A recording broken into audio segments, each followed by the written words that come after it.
Gotta get used to seeing. Henry kind of like looks at her and is like, Hazel, can you see this? And he casts light on his glove. He's like, yep. She puts a hand over her eyes. Can still see that. It's pretty bright.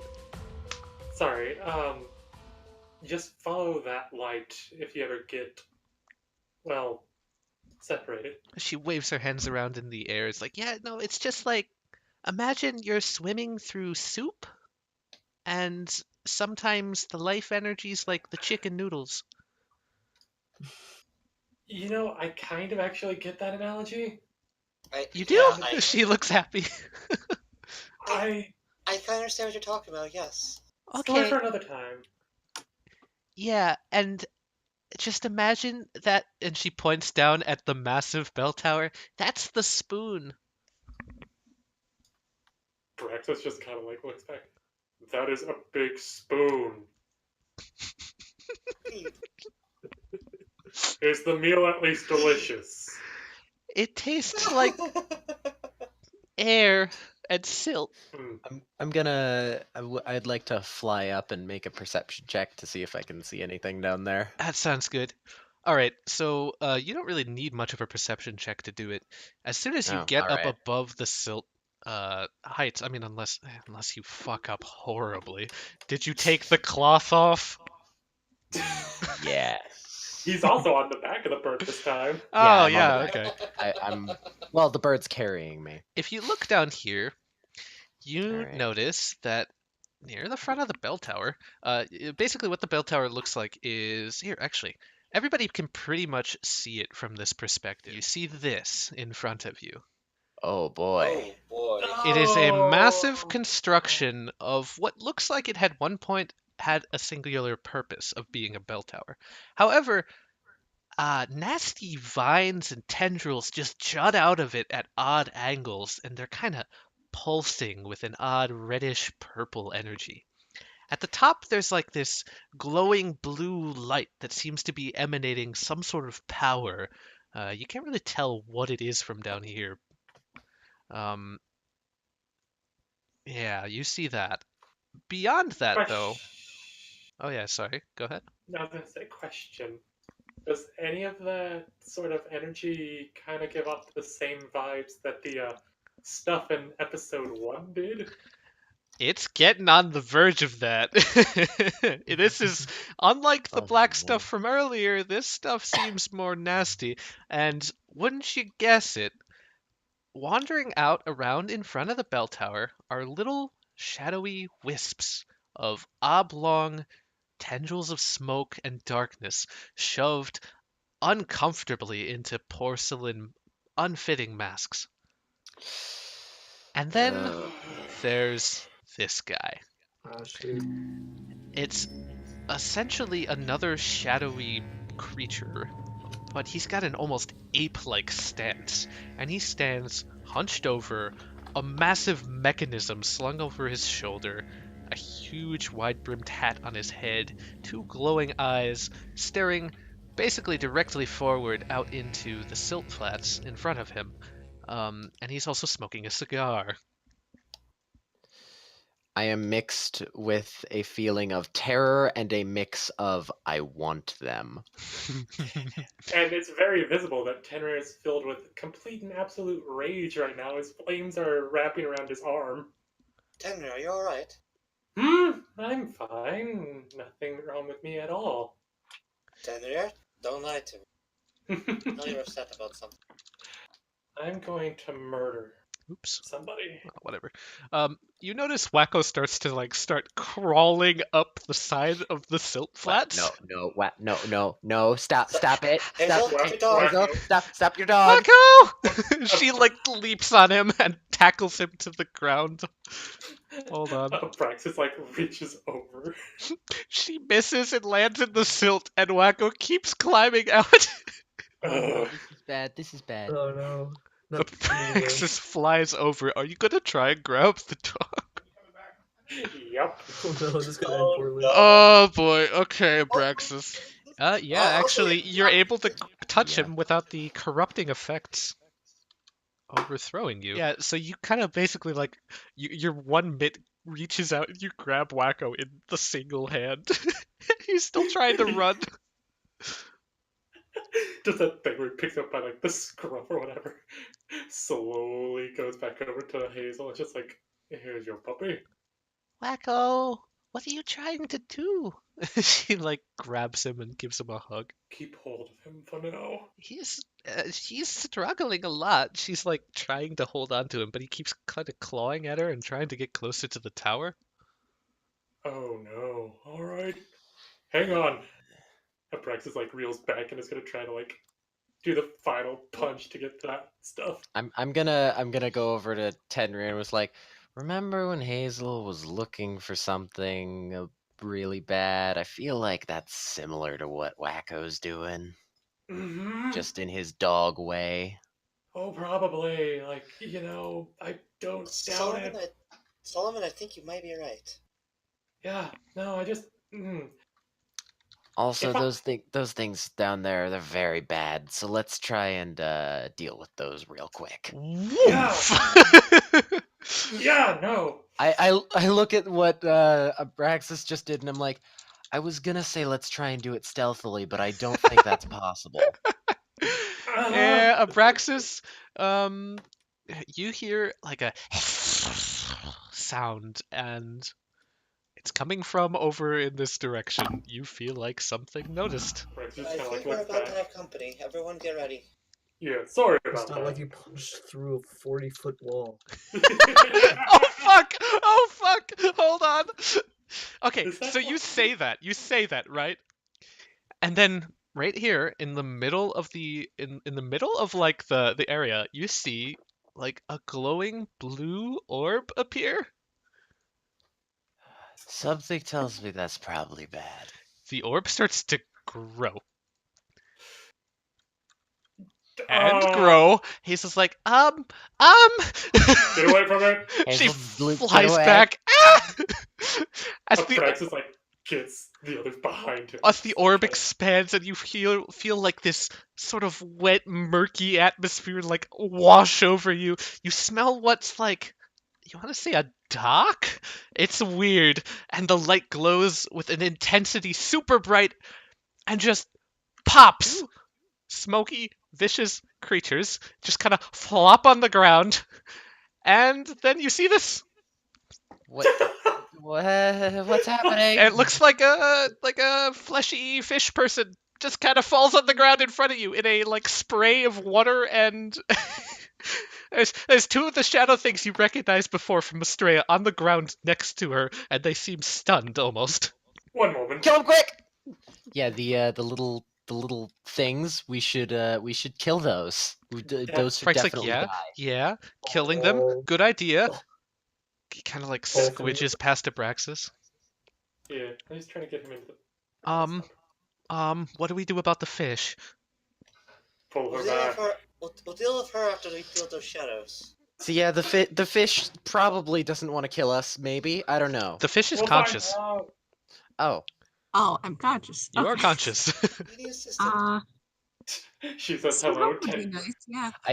I shout, talk later, kill now. Frank takes his Ariana! axe, swings at the Good one. idea. Dead.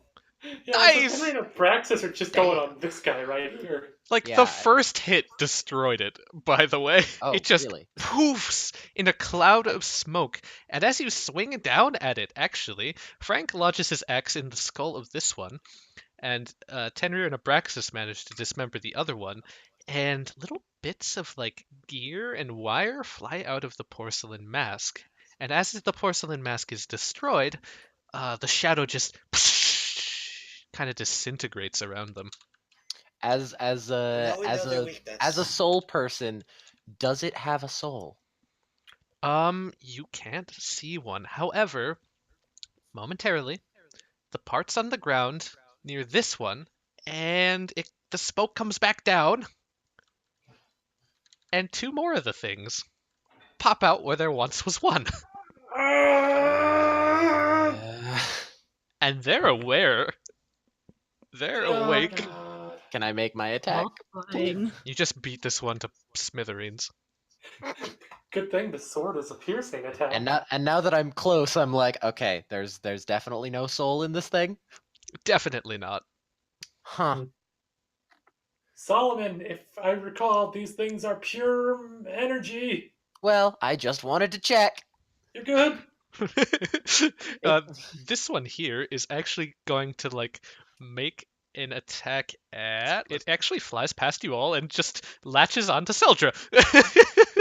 Oh, It latches on to what? Yeah. So hold on a second. Does that hit you? I don't think that hits you. No, it don't hit me. It doesn't. It just kind of like flops and Wait, does a roll. Huh? Actually, Does it? it meets it exactly. Okay, never mind. It does hit you. Okay. I So have an it AC of 11. it like wraps and constricts itself around your neck and starts ringing you. You take 1 damage, and currently your movement is decreased by 10 feet. Okay. Now I think we're ready. Tenrier will first off grab out his quarterstaff, tossing it to Abraxys. The quarterstaff that you used on the axe? Oh shit, you're right. Yeah. Forgot about that. I don't know why I saw that in my head. No, he'll grab out the trident. I'm sorry. That sounds better. Yeah, I was like, why did I say quarterstaff? All right, because I was looking at quarterstaffs. He'll toss the trident to Abraxys as he freaking takes a stab at the smoke thing, hoping that piercing damage doesn't make it split. Hoping. No, God, that's an. Is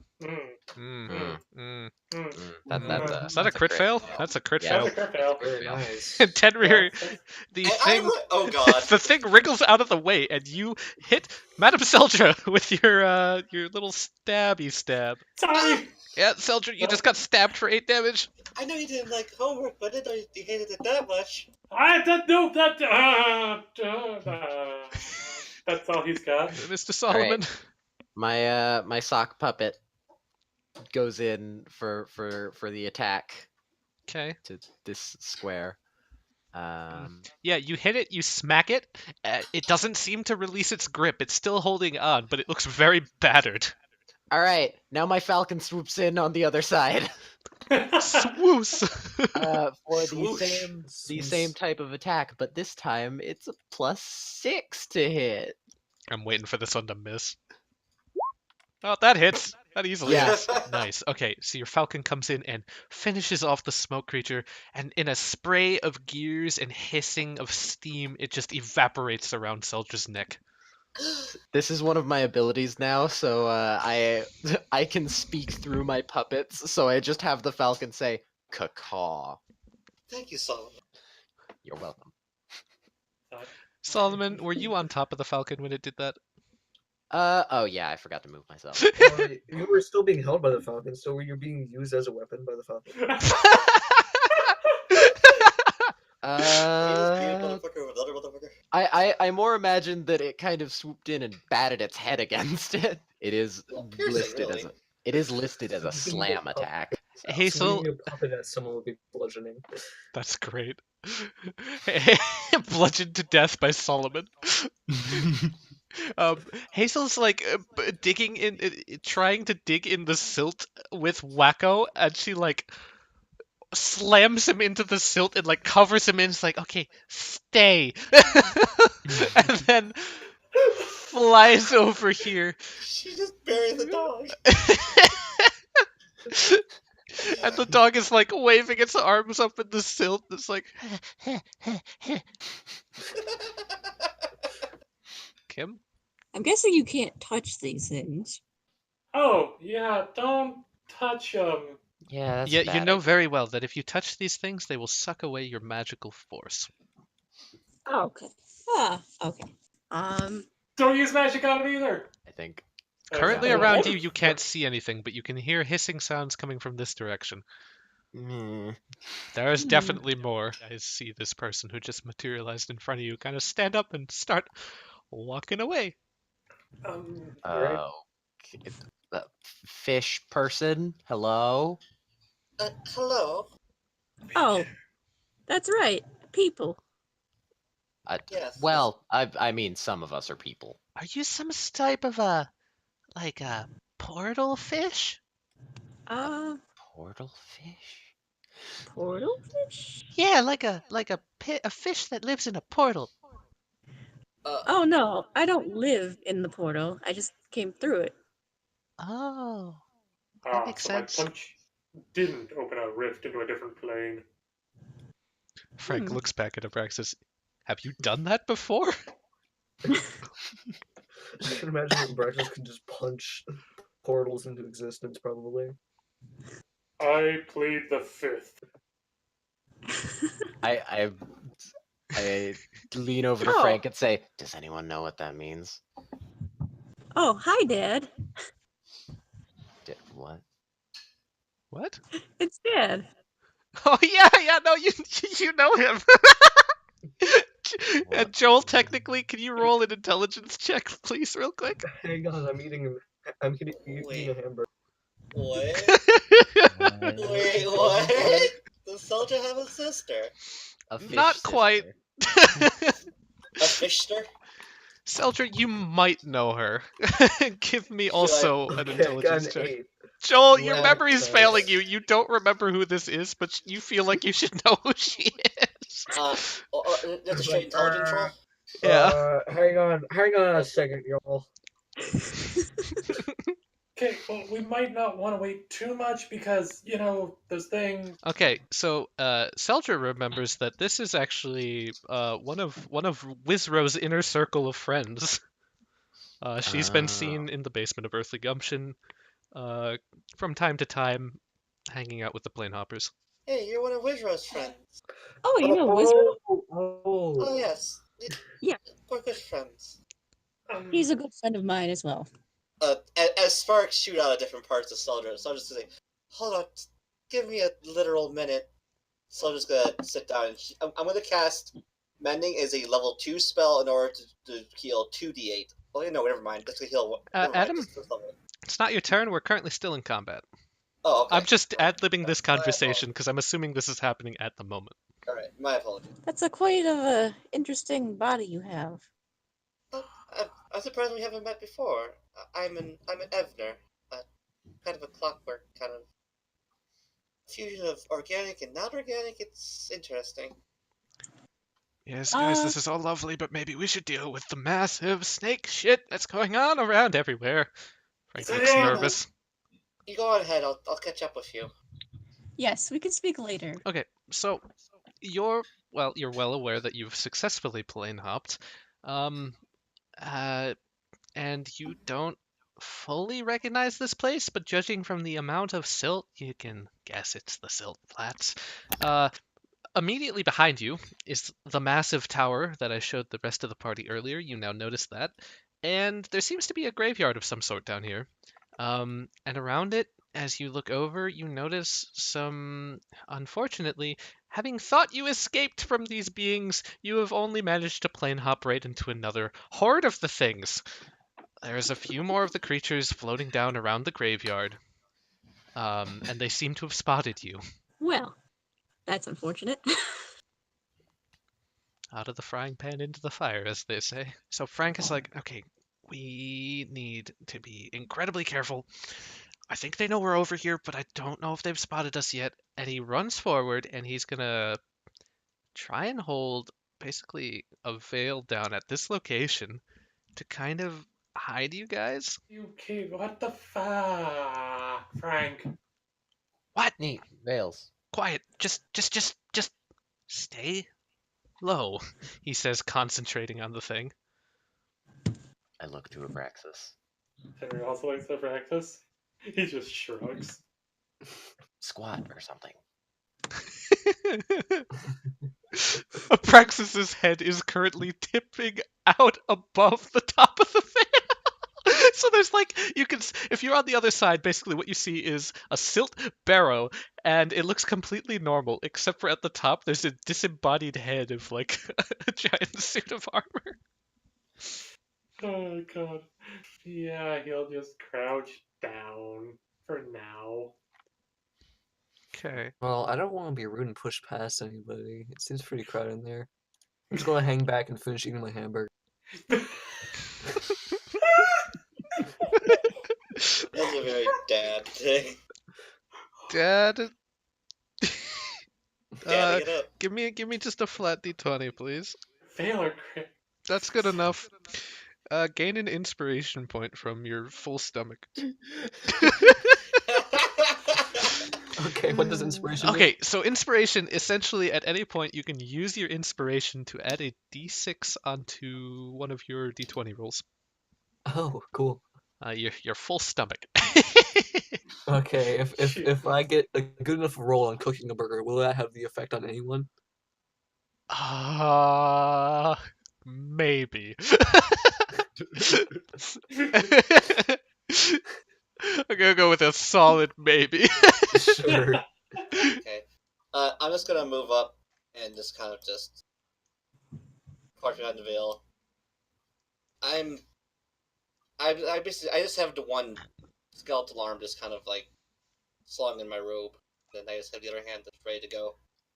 Okay. I'm if in case one of them comes too close, or in case they come through the veil, I'm just, you know what? That's what I'm gonna do. I'm going to ready a, I'm just gonna ready a magic missile in case something comes too close. Okay. Adam, around the corner, let's just do it like this. You notice a massive gorilla-like form, bearded, smoking a cigar in its gnarly, unkempt teeth, and its piercing white eyes stare in the direction of the veil. Let's see if it sees through the veil. But it critically perceives! Oh, Oh no. Oh, jeez. And it looks directly at you. Who goes there?